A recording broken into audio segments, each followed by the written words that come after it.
Chapter 29. Then Jacob went on his journey till he came to the land of the children of the east. And there he saw a water hole in a field, and by the side of it 3 flocks of sheep. For there they got water for the sheep, and on the mouth of the water hole there was a great stone. And all the flocks would come together there, and when the stone had been rolled away, they would give the sheep water, and put the stone back again in its place on the mouth of the water hole.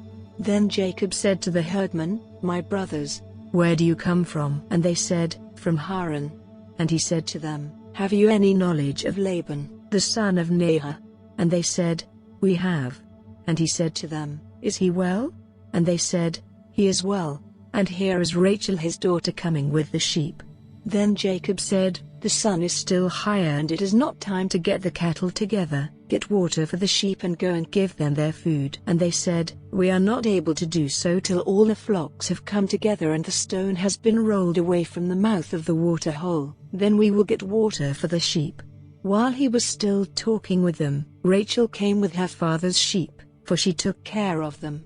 Then when Jacob saw Rachel, the daughter of Laban, his mother's brother, coming with Laban's sheep, he came near, and rolling the stone away from the mouth of the hole, he got water for Laban's flock.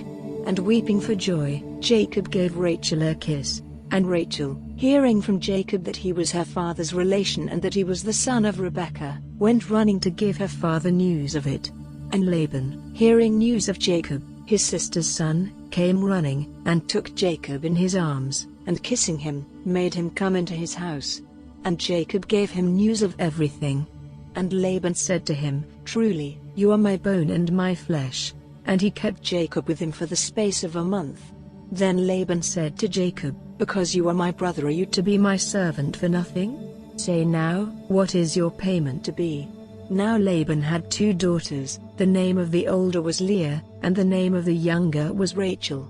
And Leah's eyes were clouded, but Rachel was fair in face and form. And Jacob was in love with Rachel, and he said, "I will be your servant 7 years for Rachel, your younger daughter." And Laban said, "It is better for you to have her than another man. Go on living here with me."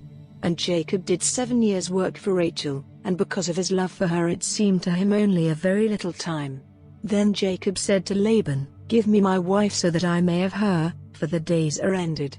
And Laban got together all the men of the place and gave a feast. And in the evening he took Leah, his daughter, and gave her to him, and he went in to her. And Laban gave Zilpah, his servant girl, to Leah, to be her waiting woman. And in the morning Jacob saw that it was Leah, and he said to Laban, "What have you done to me? Was I not working for you so that I might have Rachel?